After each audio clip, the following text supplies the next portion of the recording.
శ్రోతలందరికీ నమస్కారం. నా పేరు స్వాతి.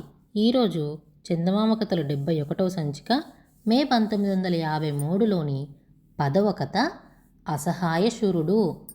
పూర్వకాలమందు మార్వార్ రాజ్యాన్ని రాజా గజసింగు పాలించుతూ ఉండేవాడు. ఆయన పెద్ద కొడుకు అమరసింగు. తండ్రికి కొడుక్కి పడకపోవటం చేత అమరసింగు గద్దె ఎక్కకుండా తండ్రి తరిమివేశాడు. అమరసింగును వెళ్ళిపోమ్మన్న ఆ రోజున రాజ్యంలో అంతా దుఃఖించారు.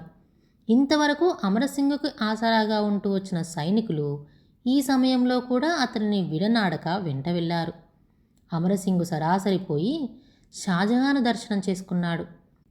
మొఘల్ ఫాదుషా షాజహాను అమరసింగును చూస్తూనే అతని సాహస పరాక్రమాలను గ్రహించాడు. మెచ్చుకొని ఒక గొప్ప పదవి ఇచ్చాడు. కొద్ది రోజులకే ఫాదుషా తన ముఖ్య నగరాన్ని ఢిల్లీ నుండి ఆగ్రాకు మార్చాడు. ఈ సందర్భంలో అమరసింగుకు బికనీర్ ప్రభువుకి మధ్యన పేచీ పడింది. ఇద్దరూ తన చేతి కింది వారే కనుక సులువుగా పేచీ విడగొట్టవచ్చు అని ఫాదుషా తలచాడు. అయితే అమరసింగుకు ప్రతికూలంగా కుట్రలు జరిగినాయి. పగవాళ్ళు ఎక్కువైనారు. ఫాదుషాకు స్వయాన బావమర్ది అయిన సలబత్ ఖాన్ బద్ద శత్రువయ్యాడు. శత్రువులు ఎంతగా ఎక్కువైనా ఎదుటపడి అమరసింగును ఎదిరించటానికి ఒక్కళ్లకు ధైర్యం చాలింది కాదు. అందుచేత లోపనే గోతులు తీస్తూ అతన్ని ఎలా లొంగదీయడమా అని సమయం కోసం కనిపెట్టుకునున్నారు. అమరసింగు సలబత్ ఖాను 2 పక్షాలుగా ఏర్పడ్డారు. అయితే సింగును గురించి ముందుగానే ప్రతికక్షలు నూరిపోయటం చేత ఫాదుషా తలకు విషం ఎక్కిపోయింది. కనుక అమరసింగు ఏం చెప్పుకున్నా ఫాదుషా వినిపించుకోలేదు. అమరసింగును దోషిగా ఎంచి జరిమానా విధించాడు. పైగా ఆ అపరాధ రుసుము వసూలు చేయటానికని తన బావమరిది అయిన సలబత్ ఖాన్నే నియమించాడు. సలబత్ ఖాను అహంకారపూరితుడు. తన కోరిక ఫలించినందుకు పొంగిపోతూ ఒకనాడు నిండు దర్బార్లో ఏమీ రుసుము చెల్లిస్తావా లేదా అని అమరసింగును నిలదీసి అడిగాడు. పౌరుషవంతుడైన సింగుకు ఈ మాట ఈటపోటైంది.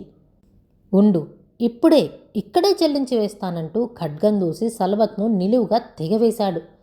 దర్బారంతా నిశ్శబ్దమైంది. ఫాదుషా అమరసింగును దూషించాడు.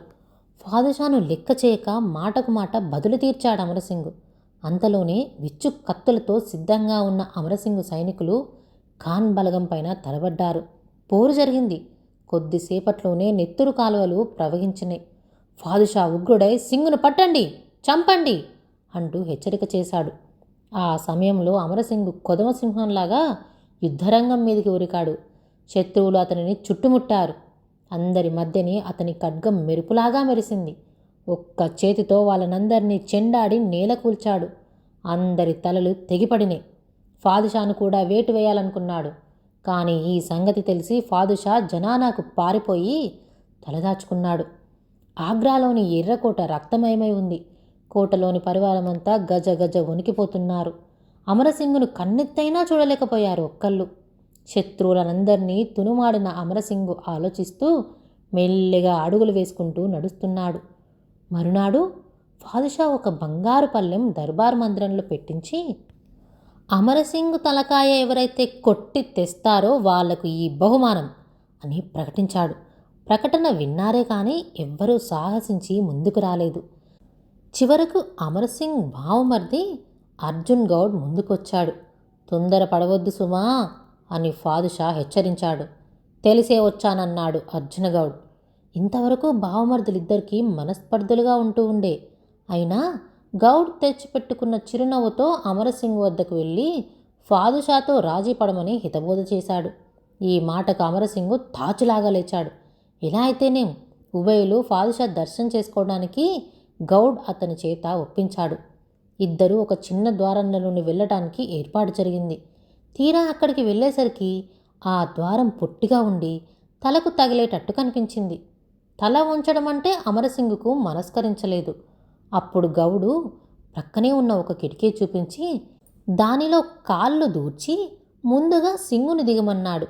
అమాయకుడైన అమరసింగు కొంచెమైనా ఆలోచించక బావమర్ది చెప్పినట్టే చేశాడు.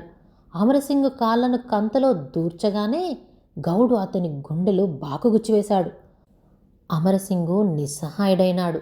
అయినా అతి ప్రయత్నం మీద ఆ ద్రోహిని ముక్కు నరికివేసి మరీ ప్రాణాలు విడిచాడు. తక్షణమే అర్జునగౌడు తన బావమర్ది తలను తెగవేసి ఎంతో గర్వంతో ఫాదుషాకు బహుమతిగా తీసుకువెళ్ళాడు.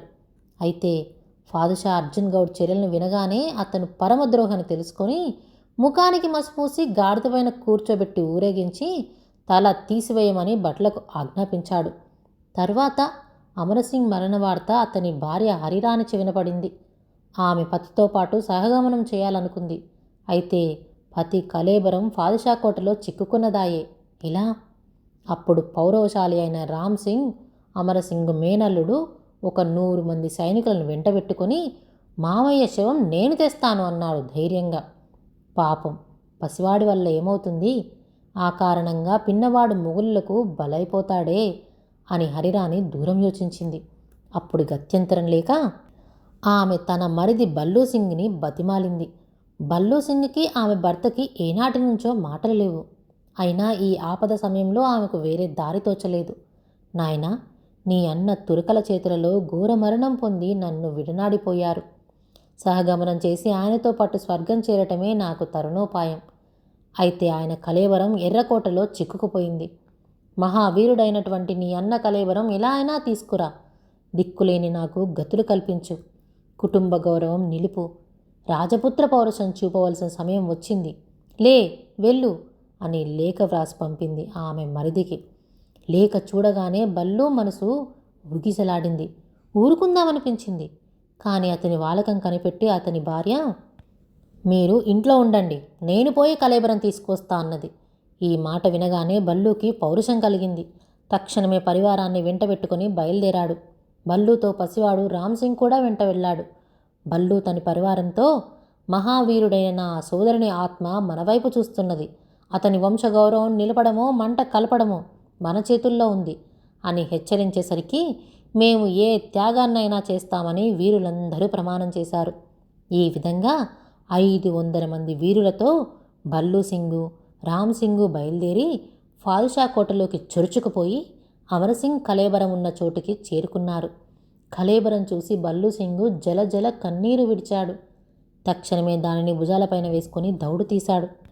అంతలోనే మొఘలులు మేలుకున్నారు. సంజ్ఞలు చేశారు.